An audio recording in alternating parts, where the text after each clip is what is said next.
Velthara stood before the massive viewing screen in her command chamber, watching the blue planet slowly rotate below her fleet. The third planet from its star looked ordinary. Nothing special about it at all. Water covered most of its surface, with brown and green land masses scattered around. A few small moons orbited nearby. Just another primitive world in an unremarkable star system. She had conquered dozens of worlds like this one. The pattern was always the same. First came fear when the natives saw her ships in their sky. Then desperate attempts at communication. Finally surrender when they realized how hopeless their situation was. This planet would be no different. "Commander," her aide Kexthul approached with a datapad. "The intelligence reports are complete." Velthara took the pad and read through the information. The species called itself human. They were bipedal creatures much smaller than her own people. Their skin came in different shades of brown and pink. Hair grew from the tops of their heads in various colors. They lived for only about 80 of their planet's rotations around their star. Such short lives. The technology section made her laugh. Humans still used primitive projectile weapons that fired small metal pieces. Their fastest ships could barely reach their own moon. Most of their energy came from burning ancient plant matter or splitting atoms. They had not even learned to harness the power of their star properly. But the social section was the most amusing part. Humans were divided into nearly 200 separate groups called nations. These nations fought constant wars against each other over resources, territory, and ideas. They could not even agree on simple things like how to measure distance or what language to speak. Some groups worshipped different invisible beings. Others followed completely different rules about how to live. "Look at this." Velthara showed the pad to Kexthul. They wage war against their own species over patches of dirt and lines drawn on maps. They argue about what color skin is better. They kill each other because they believe in different invisible gods. Kexthul studied the information. "Truly primitive, Commander. No unity at all. They will crumble the moment we arrive." Velthara nodded. Every dangerous species they had encountered showed certain traits. Unity was the most important one. A species that could not work together could never resist the hegemony. These humans seemed incapable of working together at all. She activated the communication system to contact her fleet commanders. "All vessels, this is Supreme War Commander Velthara. Our target shows no significant threat potential. Standard subjugation protocols will be sufficient. I want orbital bombardment platforms ready, but we likely will not need them." The responses came back quickly from her 12 ship captains. All confirmed ready status. The fleet was not even at full strength. Velthara had brought only a moderate force, thinking it would be more than enough. Looking at the intelligence reports, she wondered if she had brought too many ships. "Commander," the communications officer called out, "we are detecting radio transmissions from the planet's surface. Put them on speakers," Velthara ordered. Static filled the command chamber, then voices speaking in different human languages. The universal translator quickly sorted through the sounds and provided meanings. Most were routine communications about trade, weather, and daily activities. But some transmissions were more interesting. "Emergency session called at the United Nations building," one voice said. "All Security Council members must attend immediately. Satellite networks are detecting massive objects beyond lunar orbit," another reported. "Estimated size suggests artificial construction. Defense readiness level has been raised to maximum across all NATO member states," a third voice announced. Velthara listened with amusement. The humans had spotted her fleet and were scrambling to respond. This was always the entertaining part of a new conquest. Watching primitive species realize they were no longer alone in the universe. "Monitor their communications," she told her staff. "I want to know how they react when they understand what is happening." Over the next few hours, the human transmissions became more frantic. Their leaders were meeting in emergency sessions. Their military forces were moving to defensive positions. Scientists were trying to analyze the alien ships with their primitive instruments. But the most interesting development was how quickly the humans tried to unite. Nations that had been enemies for decades suddenly started talking about cooperation. Military alliances that normally excluded certain countries began opening their doors. Languages that had been spoken by enemies were being frantically learned by diplomats. They are attempting to form a unified response, Kexthul observed. Remarkable how quickly they can adapt when facing extinction. Velthara was not impressed. Fear makes even the most primitive creatures capable of temporary cooperation. It will not last. As soon as they realize resistance is hopeless, they will return to fighting each other. The communication officer reported more transmissions. Commander, they are broadcasting directly to us now. Let me hear it, Velthara said. A human voice came through the speakers, speaking slowly and clearly. To the visitors from space, this is Earth Defense Council Representative Dongmin Kim. We seek peaceful communication and mutual understanding. Please respond if you wish to establish contact. Velthara studied the name on her display. Dongmin Kim appeared to be from a nation called South Korea. His file showed military background and strategic planning experience. The humans had chosen someone with war experience to speak for them. Smart, but not smart enough. They want to talk, Kexthul said. Should we respond? Not yet, Velthara decided. Let them worry for a while longer. Fear makes negotiations much easier. For 2 more days, she let the humans send messages into space. They offered gifts of art and music. They shared information about their culture and history. They asked questions about the alien visitors and their intentions. Some messages were desperate pleas for mercy. Others were formal diplomatic communications. Through it all, Velthara watched the human nations try to work together. They called it the Earth Defense Council, and it included representatives from every major nation. Countries that had never spoken to each other were suddenly sharing military secrets. Scientists from different continents were working on joint projects. Religious leaders from competing faiths were praying together. It is almost touching, Velthara told her staff, like children playing at being adults. But she noticed something odd in their behavior. While the humans were clearly afraid, they were also doing other things. Their satellites were moving into new positions. Their manufacturing centers were operating at maximum capacity. Their communication networks were being upgraded rapidly. What are they building? She wondered aloud. Kexthul consulted his monitors. Difficult to determine, Commander. Their technology is too primitive for our sensors to identify specific functions. It appears to be defensive preparations. Velthara nodded. Every species tried to prepare defenses when faced with superior force. It never worked, but they always tried. The humans were probably building more of their primitive projectile weapons. Maybe they thought launching nuclear missiles would somehow damage hegemony shields. She decided it was time to make contact. The humans had suffered enough uncertainty. Now she would offer them the standard terms. Surrender and live as servants, or resist and face extinction. Open a communication channel to their primary governmental center, she ordered. The transmission connected to a building called the United Nations in a city named New York. Security cameras showed humans rushing around in panic as alien signals reached their communication systems. This is Supreme War Commander Velthara of the Galactic Hegemony, she announced. Your species has been selected for incorporation into our empire. You will surrender all military forces and submit to hegemony authority. Resistance will result in the complete destruction of your civilization. The response came quickly. The same voice from before. This Dongmin Kim. Commander Velthara, this is Dongmin Kim speaking for the Earth Defense Council. We request a meeting to discuss terms. We wish to avoid unnecessary conflict. Perfect. They were already talking about surrender. This would be easier than she had expected. You may send a delegation to my flagship, Velthara replied. 3 representatives maximum, no weapons. You have 12 hours to comply. We accept your conditions, Dongmin answered.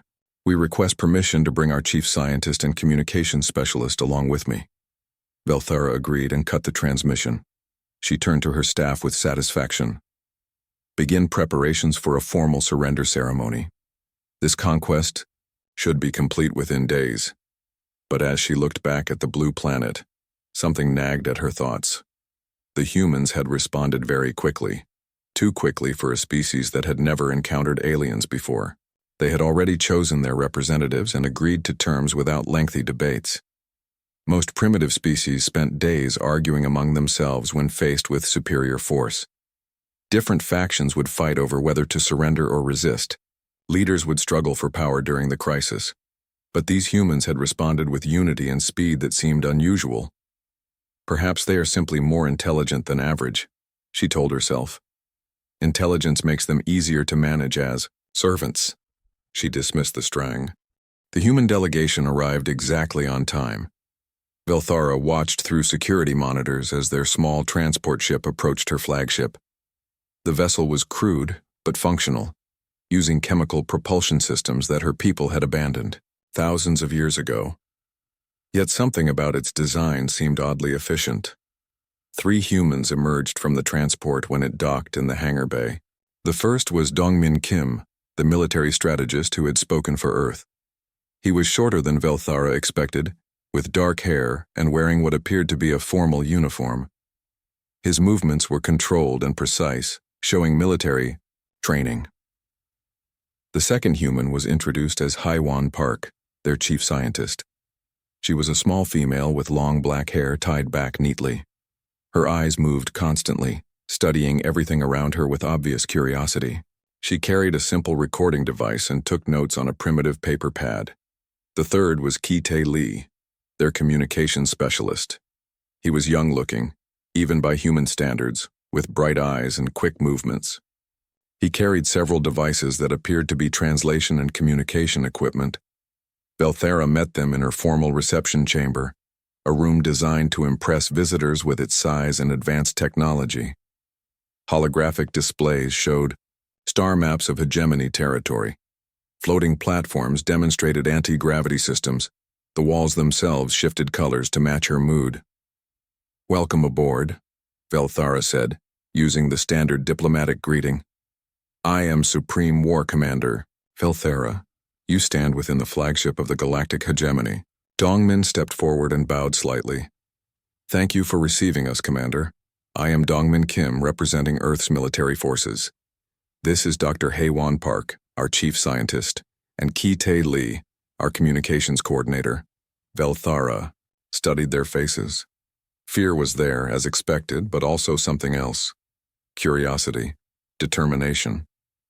These emotions were not what she usually saw from primitive species facing conquest. "Please sit," she gestured to chairs that formed from the floor using molecular assemblers. The humans looked amazed by this simple technology, which confirmed their primitive status. Dongmin spoke first. "Commander, we understand that your civilization is far more advanced than ours. We hope to find a peaceful solution that benefits both our peoples." Standard diplomatic language. Velthara had heard similar words from dozens of species. "The solution is simple," she replied. "Complete surrender of all military forces, acceptance of hegemony authority. Your people will be relocated to useful employment as needed." She expected immediate questions about what useful employment meant. Most species wanted to know if they would be slaves, but Dongmin asked something different. "Commander, how many worlds does the hegemony control?" he asked. "We would like to understand the scope of your civilization." An odd question. "The hegemony governs over 3,000 star systems," Velthara answered. "We have brought peace and order to countless species across this region of the galaxy." Haiwan leaned forward. "That's remarkable. How do you manage communication and transport across such distances? The physics must be incredibly complex." Another strange question. Most species asked about their own fate, not about hegemony logistics. But Velthara saw no harm in explaining basic concepts to primitives. "We use quantum entanglement networks for instant communication," she said. "Our ships travel through folded space-time using zero-point energy manipulation." Haiwan's eyes lit up with excitement. "Zero-point energy. We've theorized about that but never achieved practical application. How do you contain the quantum fluctuations?" The question surprised Velthara. These humans understood advanced physics concepts even if they could not build the technology. "Magnetic field manipulation using crystalline matrices," she answered. but such knowledge is beyond your current capabilities. Of course, Haywan said quickly. I apologize for my curiosity. It's just fascinating to meet a civilization that has mastered such things. Kite spoke up. Commander, when your people first encountered other species, how did you handle the cultural differences? Did you find effective ways to communicate despite language barriers? Another unusual question. Standard procedure, Velthera replied. Universal translators analyze brain patterns and convert thoughts directly. Cultural integration follows. Established protocols. Brain pattern analysis? Kite asked. That must require incredibly sophisticated neural mapping technology. Velthara began to feel slightly annoyed. These humans asked too many technical questions. They should be focused on surrender terms, not satisfying their curiosity about superior technology. Enough questions about our methods, she said firmly. We are here to discuss your surrender. Dongmin nodded apologetically. Of course, Commander. We're simply trying to understand what we're agreeing to. Could you tell us about the other species in your empire? How do they serve the hegemony?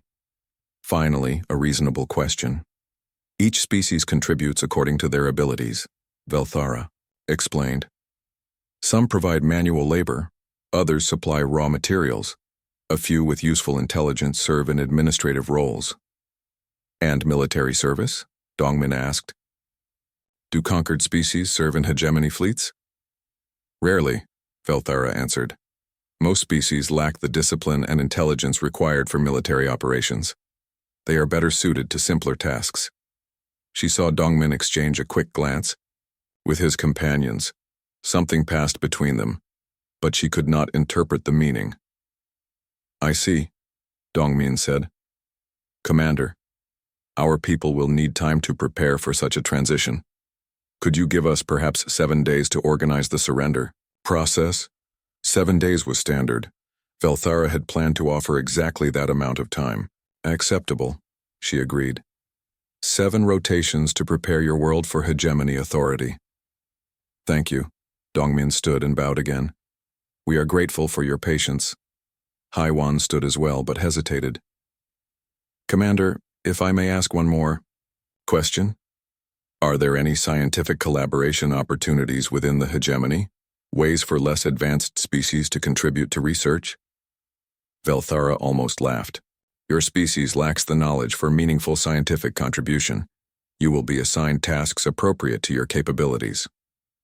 I understand, Haywan said, looking disappointed. Thank you for explaining. The humans left peacefully, returning to their crude transport ship. Velthara watched them depart, feeling satisfied with the meeting. They had shown proper respect and asked reasonable questions. The surrender would proceed smoothly.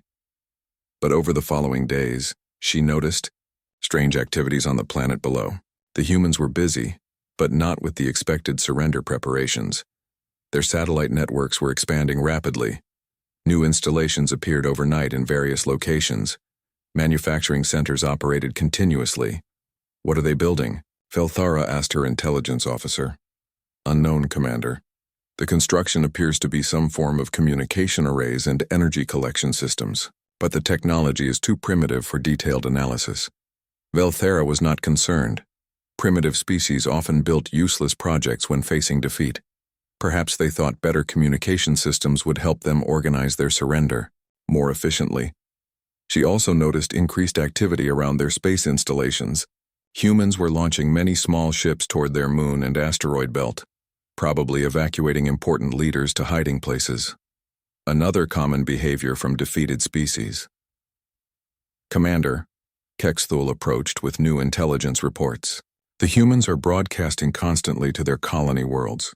They appear to be sharing information about our contact. Expected behavior, Velthara replied.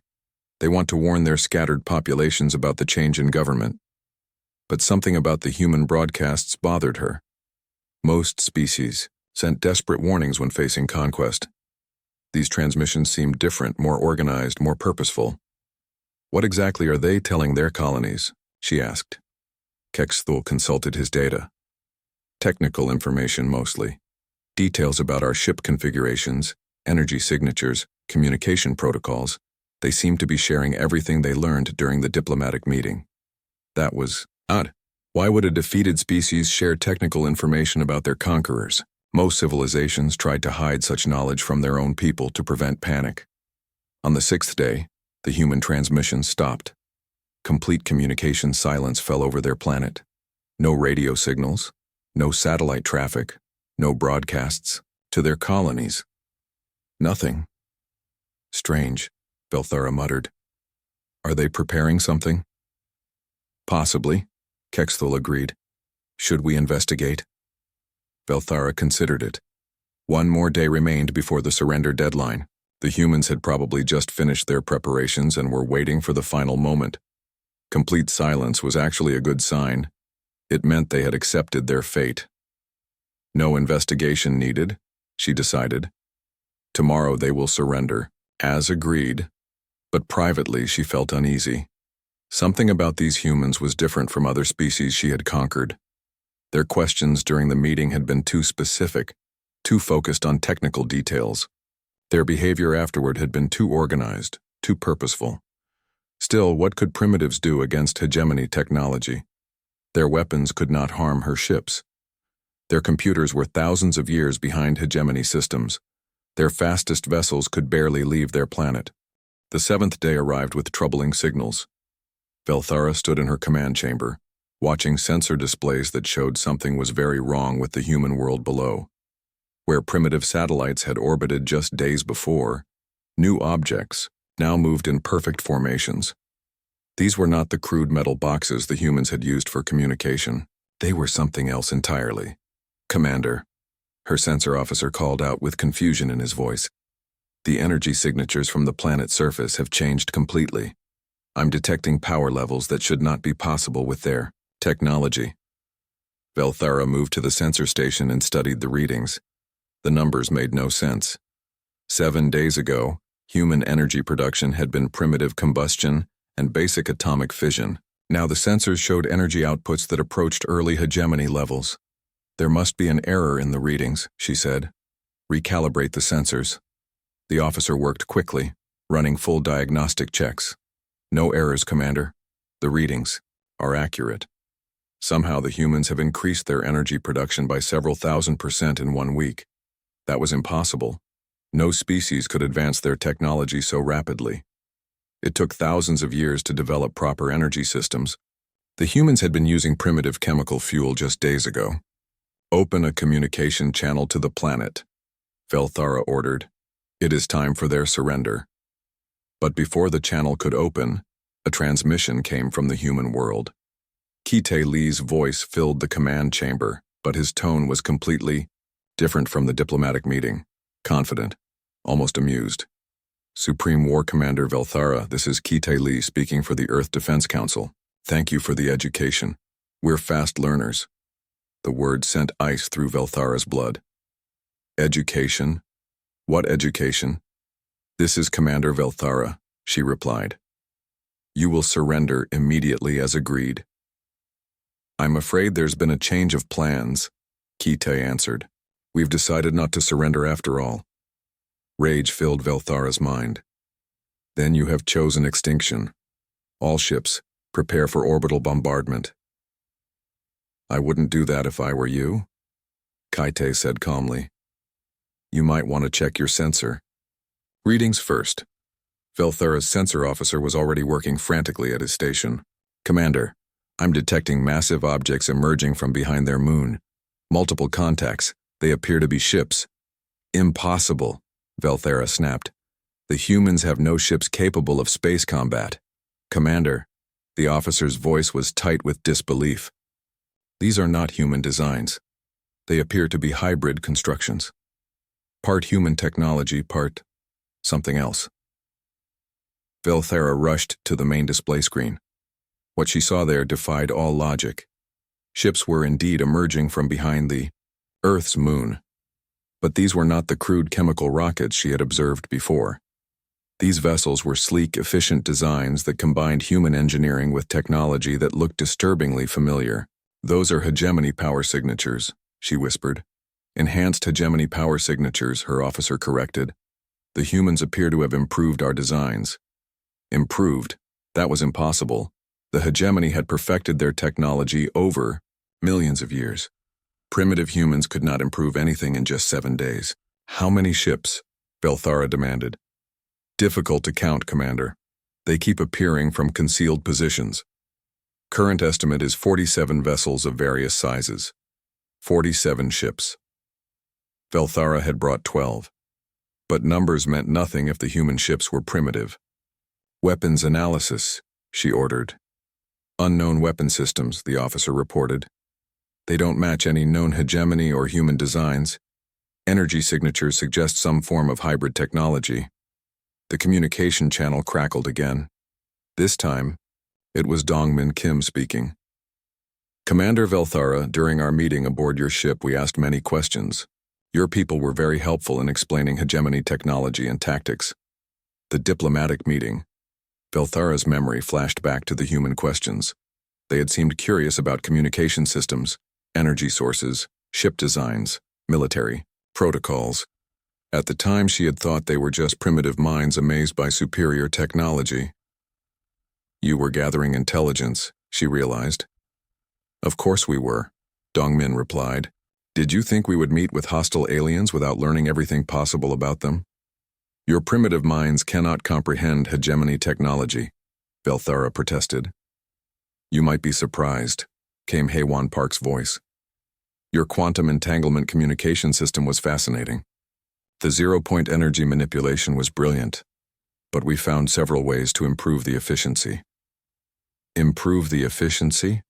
Belthara felt the universe shifting around her. That's impossible. Commander, Haewon continued, your people have been using the same technology for thousands of years. You've become comfortable with it. Sometimes fresh eyes can see possibilities that experience misses. The sensor officer called out urgently. Commander, the human ships are moving into attack formation. Their approach vectors suggest they understand our tactical doctrine. Belthara stared at the display. The human ships were indeed moving in patterns that exploited known weaknesses in hegemony fleet formations. Patterns that should have been secret military knowledge. How do they know our tactics, she demanded. Dongmin answered as if he had heard her question. Commander, during our conversation you mentioned that conquered species rarely serve in military roles because they lack discipline and intelligence. You also explained how the hegemony brings peace and order to countless worlds. It wasn't hard to deduce your standard operating procedures. The human ships were getting closer. Belthara's fleet began moving into defensive positions. But something was wrong. The enemy vessels were not where they should be. They were anticipating every hegemony maneuver. All ships evasive patterns, Belthara commanded. But the humans had already predicted that order. Their ships moved to intercept the hegemony escape routes before the order was even given. Commander, Kite's voice came again. We've been monitoring your fleet communications since you arrived. Your people use very predictable protocols. We've had 7 days to study your command structure and decision-making patterns. 7 days. While Belthara had been confident of easy victory, the humans had been studying everything, learning everything, planning everything. Impossible, she repeated. No species learns that quickly. You might not understand humans as well as you think, Haewon said. We're very good at learning from others, especially from our enemies. The first exchange of weapons fire began. Belthara expected to see human ships destroyed instantly by hegemony plasma cannons. Instead, she watched in horror as the human weapons tore through hegemony shields like they were not there. Shield penetration, her weapons officer reported.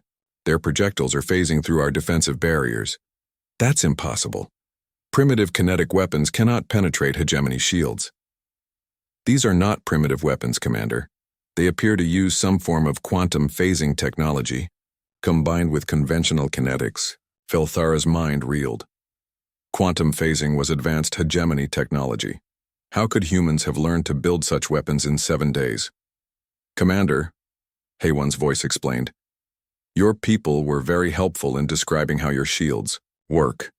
Quantum entanglement barriers resonating at specific frequencies. Once we understood the principle, It wasn't too difficult to design projectiles that could slip between the quantum gaps. The battle was becoming a nightmare. Hegemony ships that had seemed invincible just minutes before were taking damage from human weapons. Worse, the human ships were using tactics that seemed specifically designed to counter every hegemony advantage. "They're jamming our communications," the communications officer reported. "But somehow they're still coordinating perfectly." "We're using your own quantum networks," Kaite explained. "You taught us how they work, remember? We've built our own versions and connected them to your system. We can hear everything you're saying to each other." The humans were listening to every hegemony command. They knew what each ship was planning, before the crew did. It was like fighting an enemy that could read minds. "All ships retreat to minimum safe distance," Velthara ordered. But the human ships followed, maintaining perfect formation. They were not trying to destroy the hegemony fleet. They were herding it, controlling its movement. "Commander," Dongmin said, "we don't want to destroy your ships. We want to capture them. Dead enemies can't answer questions." Capture hegemony vessels? The idea was absurd. Hegemony ships had self-destruct systems to prevent exactly that situation. "All ships, prepare for self-destruct if capture becomes imminent," Velthara commanded. "I wouldn't recommend that," Haywan warned. "We've been studying your ship designs. During this engagement, your self-destruct systems use the same quantum triggers as your shields. We can prevent detonation just as easily as we penetrated your defenses." Velthara felt reality crumbling around her. In less than one day, everything she knew about warfare had become useless. The humans had not just learned hegemony technology. They had improved it. They had weaponized it. They had turned it against its creators. "How?" she whispered. "Simple," Kite answered. "You made the same mistake every conqueror makes. You assumed that primitive meant stupid. You thought that being advanced meant being superior. You forgot that Sumti." Velthara sat in her command chair, watching the remnants of her once mighty fleet floating helplessly around the human world. 8 of her 12 ships had been captured intact. The humans had used some form of electromagnetic pulse weapon that shut down all systems while leaving the crew alive. 3 more ships had been destroyed when their captains chose death over capture. Only her flagship remained operational, and that was because the humans allowed it. "Commander," Kexthul approached, with a grim expression. "The humans are requesting another communication." Velthara nodded weakly. She had no choice but to listen to whatever these impossible creatures wanted to say. Kite Li's face appeared on the main screen. He looked calm and professional, as if disabling a hegemony fleet was routine business. "Commander Velthara, we need to discuss your situation." "What do you want?" Velthara asked, trying to keep dignity in her voice. "We want you to contact your superiors," Kite replied. "Tell them what happened here. Request immediate reinforcements." The request stunned Velthara. "You want me to call for help? Why would you want more hegemony ships to come here?" "Because we're not finished learning," Kite explained. "Your fleet taught us many things, but we need to understand more about hegemony technology and tactics. A larger fleet will provide more educational opportunities." Educational opportunities. The phrase made Velthara's skin crawl. These humans spoke about studying her people's most advanced technology, as if it were a simple school lesson. "I will not help you destroy more hegemony vessels," she declared. "You misunderstand." Dongmin Kim's voice joined the conversation. "We don't want to destroy them, we want to capture them. Each ship we take gives us more knowledge. Each prisoner we question teaches us more about your civilization." Velthara felt sick. "You're planning to interrogate my crews?" "We prefer the term educational interview," Haywan Park said as she appeared on screen. "Your people have been very cooperative so far. They've shared fascinating information about hegemony science and engineering. My officers would never betray military secrets to enemies." "We're not enemies," Haywan replied. "We're students, and your people seem to enjoy teaching once they understand our genuine curiosity." The idea was horrifying. Hegemony officers were trained to resist interrogation under torture. But these humans were not using torture. They were using curiosity and intellectual discussion to extract information. Besides, Kite added, we've learned that hegemony personnel are evaluated based on their knowledge sharing and teaching abilities. Your people naturally want to demonstrate their expertise. Velthara realized with growing horror that the humans had studied more than just technology during their week of preparation. They had analyzed hegemony psychology and social structures. They knew exactly how to manipulate her people's pride and intellectual vanity. Call for reinforcements, Commander, Dongmin said firmly. If you don't, we'll simply wait for them to come looking for you. Either way, more ships will arrive. But if you cooperate, we might be more generous in our treatment of your current crew. Velthara had no real choice. Hegemony protocol required regular reports. When her communications stopped, headquarters would send investigation teams. Those teams would find the same trap she had walked into. Very well, she agreed reluctantly, but my superiors will not be as easy to defeat as my small fleet. We're counting on it, Heiwan said with disturbing enthusiasm. Bigger ships mean better technology to study. Velthara opened communication channels to Hegemony Command. She made her report carefully, trying to include warnings without alerting the humans to her true message, but every word she spoke was monitored by Kite's team. They had not only cracked hegemony communication codes but had learned to understand the subtle meanings behind official military language. Interesting, Kite commented as she finished her report. You tried to warn them about our capabilities without being obvious about it. Very professional, but I think your superiors missed the subtlety. He was right. The response from Hegemony Command was exactly what Velthara had feared. They were sending a full battle group to investigate 30 ships, including 2 heavy cruisers and a command dreadnought. More firepower than most civilizations ever saw. Excellent, Dongmin said when he learned about the incoming reinforcements. 30 ships will provide much better learning opportunities. Over the following days, Velthara watched the humans prepare for the arrival of the battle group. What she saw terrified her more than any weapon. The humans were not just building defenses, they were building an entire industrial civilization in space. Commander, her sensor officer reported, the human activity around their asteroid belt has increased dramatically. They appear to be establishing mining and manufacturing operations. Velthara studied the sensor data. Impossible construction rates showed human workers and automated systems converting raw asteroids into refined materials at speeds that defied physics. How are they building so quickly? Self-replicating factory systems, Heiwan's voice came through the communication channel. We learned about molecular assemblers from studying your captured ships, but we improved the designs. Our assemblers work faster and more efficiently than hegemony technology. Self-replicating factories. The humans had taken hegemony manufacturing technology and made it better. In just days, they had built an industrial base that rivaled civilizations thousands of years old. What are you building? Velthara asked. Ships, mostly, Dongmin replied, but also weapons, defense platforms, communication arrays, and sensor networks. We want to be ready when your reinforcements arrive. The humans were preparing for war on a scale Velthara had never imagined. Not just individual battles, but entire industrial campaigns. They were building the infrastructure to fight a prolonged conflict against the entire hegemony. You cannot defeat the full might of the hegemony, she warned. We control thousands of worlds. Our fleets number in the millions of ships. We know, Kite said calmly.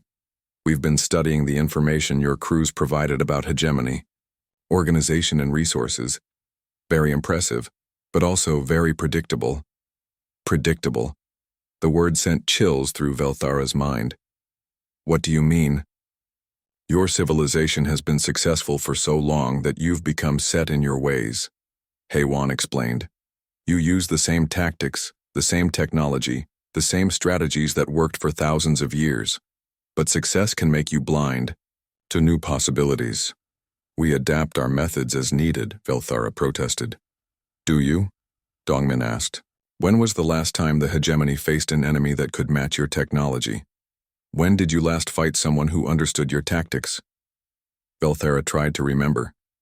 The hegemony had been so dominant for so long that real challenges were rare. Most conflicts involved primitive species that were easily defeated. The few advanced civilizations they encountered either joined willingly or were crushed by overwhelming force. "That's what we thought," Kite said. "You've been fighting the same type of war for centuries, always against weaker enemies, always with superior technology, always following the same patterns. But we're different," Haywan added. "We learn from every encounter. We adapt constantly. We turn your strengths into weaknesses." The conversation was interrupted by alarms from the sensor station. "Commander, hegemony battle group approaching. 31 vessels confirmed. Velthara." Felt a mixture of relief and dread. Relief that proper hegemony forces were finally arriving. Dread because she knew what these humans were capable of. "Incoming transmission from the battle group," her communications officer reported. "Put it through," Velthara ordered. The face of Fleet Commander Zalthor appeared on screen. He was an experienced officer, veteran of dozens of campaigns. His expression showed confidence and controlled anger. "Velthara, report your status immediately," he commanded. "Fleet Commander, I am effectively under enemy control," Velthara replied. "The humans have capabilities far beyond initial assessments. I recommend extreme caution." Zalthor's expression showed skepticism. "Impossible. These primitives cannot threaten hegemony forces. We will demonstrate proper military procedure." Velthara watched helplessly as the battle group moved into standard attack formation.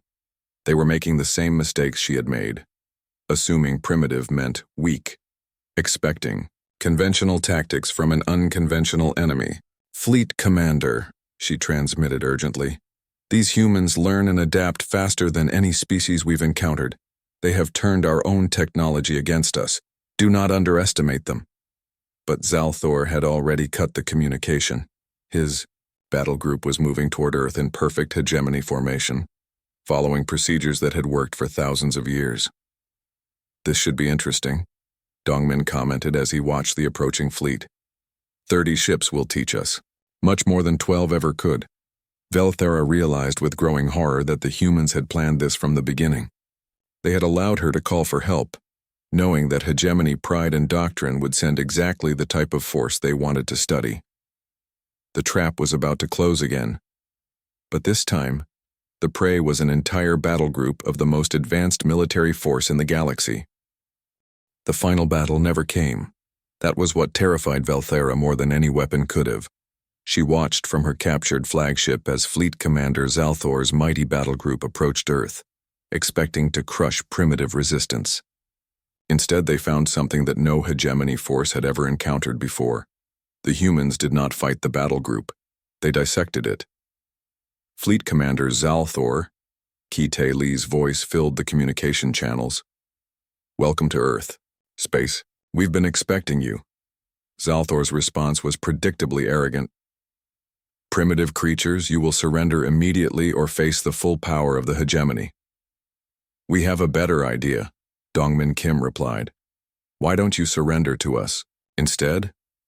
The suggestion was so absurd that Zalthor actually laughed. "You jest creature, 30 hegemony warships against your pathetic planet? You have no chance." "Fleet Commander," Haywan Park's voice joined the conversation. "Before you begin hostilities, you might want to review some technical information we've prepared for you." Suddenly, every screen on every hegemony ship displayed the same image. Technical blueprints, not human designs, but detailed schematics of hegemony vessels, showing every system, every weakness, every critical component. "Where did you get these plans?" Zalthor demanded. "We drew them ourselves," Haywan replied, "based on the ships we captured from Commander Velthara's fleet. Your engineering is quite sophisticated, but also very standardized. Once we understood the basic principles, mapping all variations was relatively simple." Velthara watched in horror as the human technical analysis appeared on her own screens. The blueprints were not just accurate, they were improved. The humans had identified flaws in hegemony designs that had existed for thousands of years. "Impossible," Zalthor stated. "You cannot have learned our technology so quickly." "Fleet Commander," Kite said patiently, Your people have been very helpful teachers. Would you like to speak with some of them? The communication screen split to show hegemony officers from Velthara's captured fleet. They were unharmed, apparently, well treated, but they were clearly cooperating with their captors. Commander Velthara told us you would send reinforcements, one officer said. We've been sharing our knowledge with the humans. Their understanding of engineering principles is remarkable. You're collaborating with the enemy? Zalthor roared. They're not enemies, another officer replied. They're students, very eager, students who ask excellent questions. Velthara closed her eyes in despair. The humans had not tortured or threatened her crews. They had simply appealed to their professional pride. Hegemony officers were trained to share knowledge and demonstrate expertise. The humans had turned this strength into a weapon. Enough, Zalthor commanded. All ships, prepare for immediate attack. But nothing happened. Fleet commander, his weapons officer reported with confusion. Our systems are not responding to commands. What do you mean not responding? Sir, something is interfering with our control systems. We cannot fire weapons or adjust course. Velthara understood immediately. They've infiltrated your computer networks, she transmitted to Zalthor. While you've been talking, they've been taking control of your ships. How is that possible? Zalthor demanded. Haywan answered the question. Fleet commander, your ships communicate with each other using quantum entanglement networks. We learned about these systems from Commander Velthara's crews, but we discovered something interesting. The networks are designed for efficiency, not security. Kite continued the explanation. Your people never expected enemies to understand quantum communication technology, so you never built proper security protocols. Once we learned the access codes, we could enter any hegemony network. We've been inside your computer system since you arrived, Dongmin added.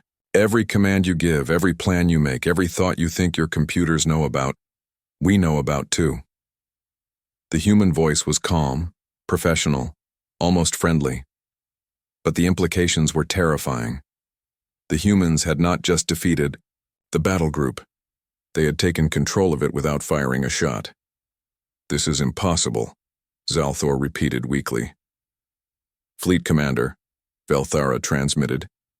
They're not primitive. They're the most dangerous species we've ever encountered. They learn faster than we can adapt. They turn our advantages into weaknesses. They fight wars we don't even understand. One by one, the ships of Zalthor's battle group reported complete systems failure. Not destruction, but capture. The humans were taking control of the most advanced military vessels in the galaxy, using their own technology against them. How? Zalthor whispered. Simple, Kite replied. We listened to everything you taught us. We learned from every mistake you made. We studied every strength you showed us. Then we found ways to use all of that knowledge against you. Velthara realized that the humans had been planning this outcome from the moment of first contact. Every question during the diplomatic meeting had been designed to gather specific information. Every day of preparation had been spent analyzing and improving captured technology. Every action had been calculated to achieve maximum educational value. Fleet commander, Dongmin said, your ships are now under our control. Your crews are unharmed. We would like to invite you aboard our command vessel for a discussion about your future. What future? Zalthor asked bitterly. The same future we offered Commander Velthara, Haywan replied. You can teach us about the hegemony, help us understand your civilization, share your knowledge with eager students. And if we refuse, then you'll sit in your disabled ships while we learn everything anyway, Kite said. But cooperation makes the process much more pleasant for everyone. Velthara watched as Zalthor's proud battle group was reduced to helpless prisoners in a matter of hours. 30 of the most advanced warships in the galaxy, commanded by experienced officers, defeated without a proper battle being fought. Commander Velthara, Dongmin's voice addressed her directly. We have a special assignment for you. What assignment? She asked, dreading the answer. We want you to return to the hegemony, Kite explained. Carry a message to your superiors. Tell them what you've learned about humanity. Velthara felt her heart sink. You're releasing me? Not releasing. HFY corrected. Sending. There's a difference. A small human ship approached Velthara's flagship. This vessel will take you back to hegemony space, Dongmin explained. It's equipped with our improved version of your technology. Faster, more efficient, more capable than anything in your fleet. Why? Velthara asked. Why send me back? Because, Kaite replied. We want the hegemony to know what happened here. We want them to understand what they're facing. They'll send larger fleets to destroy you, Velthara warned. We're counting on it, HFY said cheerfully. Larger fleets mean more ships to study, more technology to learn, more opportunities to improve our capabilities. The horrible truth finally dawned on Velthara. The humans were not trying to defeat the hegemony. They were trying to learn from it. Every ship sent against them would make them stronger. Every battle would teach them more. Every victory would advance their knowledge. You're going to destroy the entire hegemony, she whispered. Not destroy, Dongmin corrected. Transform. We're going to show your people what happens when someone learns faster than you can teach. As Velthara's escape pod launched toward hegemony space, she carried with her the most terrifying message in galactic history. Humanity had not just defeated 2 hegemony fleets. They had learned to defeat the hegemony itself. The humans had turned the greatest strength of the most advanced civilization in the galaxy into its greatest weakness. They had weaponized knowledge itself. And now they were coming to teach the hegemony the final lesson about underestimating their enemies. Velthara realized that the title of her story was more prophetic than she had ever imagined. She had faced the full strength of mankind. And death truly would have been kinder than living with the knowledge of what was coming for her people. The age of the hegemony was ending. The age of humanity was about to begin.